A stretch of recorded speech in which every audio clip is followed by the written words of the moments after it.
What's going on, everybody? Welcome into the BLA podcast, your home for everything Lakers, Warriors, and news from around the association.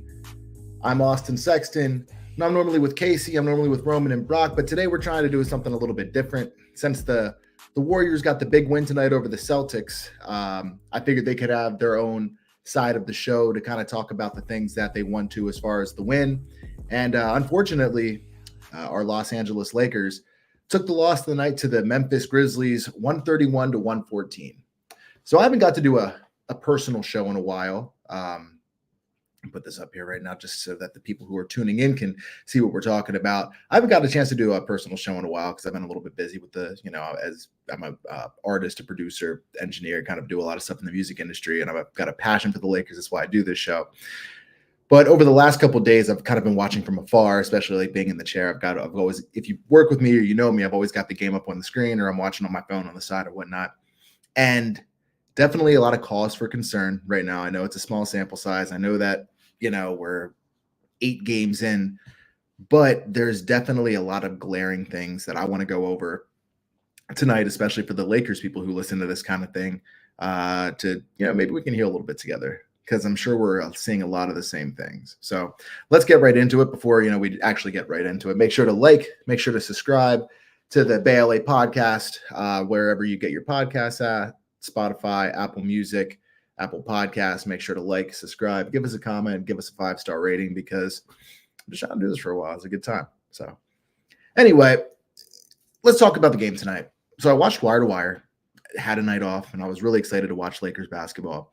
And as soon as it was reported that Anthony Davis and Rui Hachimura were going to be out, Rui with illness and Anthony Davis with the heel contusion, I thought to myself, okay, not to be pessimistic, but there's probably a better than not good chance that we're not going to take this game, especially for the workload that we ask for Anthony Davis every single night in and night out, which he's been handling phenomenally, by the way. I still think he's an MVP candidate. But I think tonight is a night where you realize how valuable Rui Hachimura actually is to our team, especially on the offensive rebounds or rebounding in general. We got killed tonight. Zach Edey.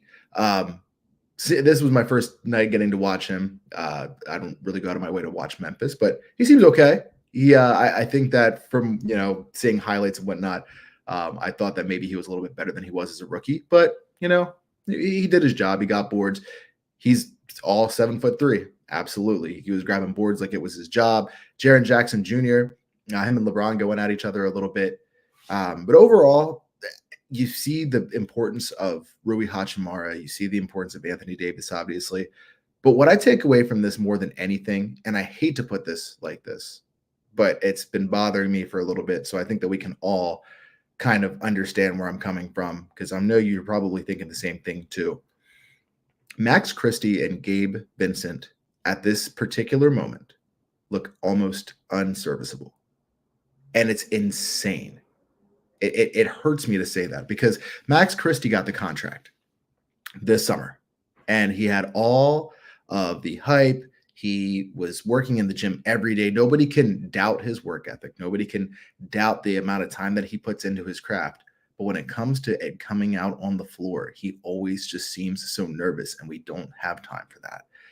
It's insane how different of a player that Max Christie is as soon as garbage time comes. He takes a shot. The amount of confidence when the non-starters are in, the amount of confidence that he has is insane to me. I think he drained 2 threes, got a layup to the rim. Obviously, different caliber of players that are in there, but he just seems so much more comfortable. Same with Gabe. As soon as the non-starters are playing, knocks down a 3, goes right to the hole.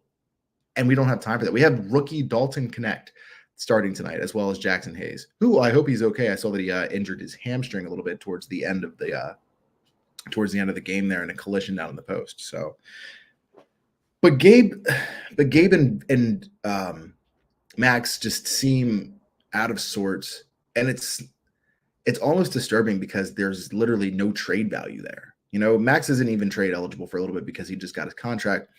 But how do you package that together? Gabe, Max, and Jackson for X, Y, and Z. At this point, it seems like their trade value is extremely low.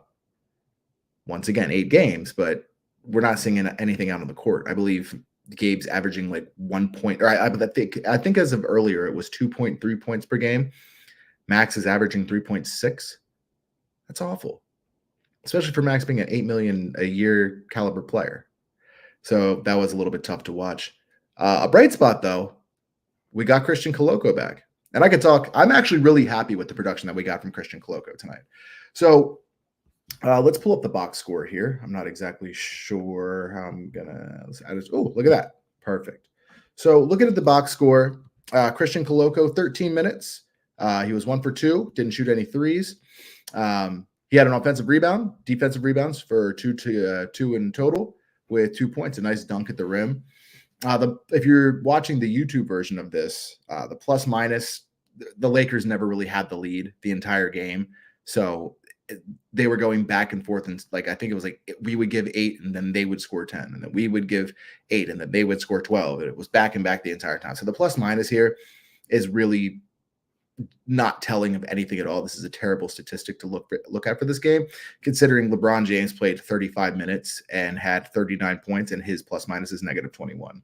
So, which is the worst of the entire game. However, he played the most minutes.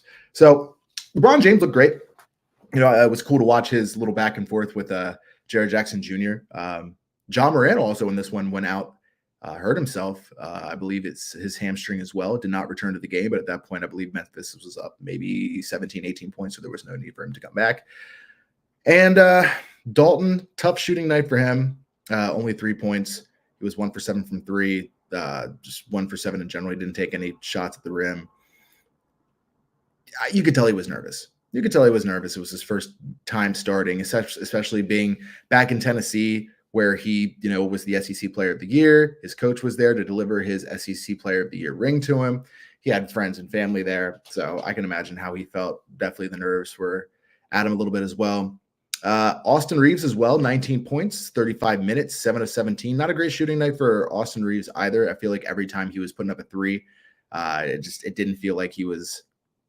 It didn't feel like he was competent, you know. And he's a player. He goes out, he shoots, he does his thing, but it didn't seem like he was all the way there. And then lastly, D'Angelo Russell throwing in 12. You look at the box score, you look at the points, and you see the glaring, you know, holes of Rui and AD. If they play this game, I feel confident that the Lakers win. But what I don't feel confident about is them winning decisively. So that means we're at a point now where we're maybe beating 500 teams, which is about what a 500 record indicates, right? So we're maybe beating 500 teams, and we are, you know, kind of competing with the upper echelon teams. Sure, first 3 games of the season, we got big wins, right? But right now, we're just playing a almost, I hate to say it, a pedestrian, almost last year looking version of brand of basketball. And I still think that the players are bought into JJ. And, you know, this is the ups and downs of being a rookie head coach. We felt great for the first 4 games. The game we lost to Phoenix, we were inspired. It was an inspiring win. And since then, we haven't been able to say that at all. So, yeah, Detroit, it was a messy win. I didn't even get a chance to watch that game. I was stuck in session, and I was so confident that we were going to win that game. I was telling the people I was in session with, listen, I don't even need to watch this game because I know what's going to happen. I turn on the 3rd quarter, and I'm like, what in the hell is going on right now? So, but what I wanted to say more than anything else, I'm going to keep this a short show. Plus, my Mac's dying, and I've got a couple things I want to handle tonight that I got to get done. Even though we're back to 500 basketball, I think once we get our rotation players back, being Christian Wood and Jared Vanderbilt, I think it's going to be those 2 guys. I think Dalton Connect is going to be in there as well. And I'm seeing really good defensive activity from Cam Reddish. So I'm willing to say that maybe he even cracks that rotation. And maybe Gabe Vincent. But to me, Max Christie has to prove himself again. Max Christie has a lot that he has to prove, I think, to Lakers Nation as a whole, to be honest with you, because I don't feel like I have faith. But I think once we get back, we'll get a little bit of a injury update. I believe that JJ Redick said that they'll be checking back in on him in about a week. So we'll hear some news on that. But I'm inspired by Christian Coloco. It felt good to see a really big body. I know he's a little thin, but it felt good to see like a legitimate shot blocker out there to play the game and be able to like have some sort of a defensive presence underneath of the rim. So for not playing basketball in almost 2 years, I believe next year's 2 years for Christian Coloco. Hell yeah, man. Inspiring stuff. I felt great about that. He came in and I was like, hey, at least we got somebody, you know? And he looked a lot more controlled than I thought he would be. Based off of what I'm seeing in a I don't even know how many minutes he played tonight. I forget. I think I said like 13 or something like that. In a 13-minute sample size, I think I'm willing to say that I feel better about a backcourt with him, Anthony Davis, and Christian Wood than I do with Jackson Hayes. And Jackson's been okay, but Jackson plays a little bit out of control. And for a team that needs a sense of stability, Jackson plays a little bit fast. And sure, he plays with the energy. He brings the energy. That's what he's known for, right? But right now, we need methodical basketball. Because that's the brand of basketball that JJ Redick is saying that he wants to play with, you know? Fast-moving, methodical, high defense, high caliber, high IQ plays with high IQ people. And I think all of our players have that, but just some move a little bit faster than the others. But that also comes with experience, you know, because the older you get, the more you play, the slower the game gets for you. And that's why LeBron James at age 39 can have a 35-point night. Absolutely ridiculous. So, yeah, your Lakers fall to the Memphis Grizzlies 131-114. And we're back in action on Friday in Los Angeles. I think I'm going to try and get to that game. I believe it's Friday. It's either Friday or Saturday. I can't remember.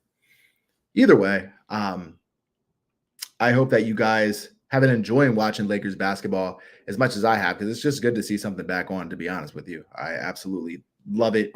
Congratulations to the Warriors tonight. For the Warriors people that are here for our show, that's a massive win. Being a Lakers fan, it's always F Boston, those ghouls in green, that broken Jason Tatum jumper. Ugh, it's disgusting. So I'm glad you guys got to go into Beantown and get that win. So, but yeah, if you want to check out the Warrior side of stuff, Casey and Roman are also going to be posting a show here shortly. I just wanted to get this one up before they did, because they're probably going to be talking for a while. If I was them, I'd be gassed up. So congratulations to them.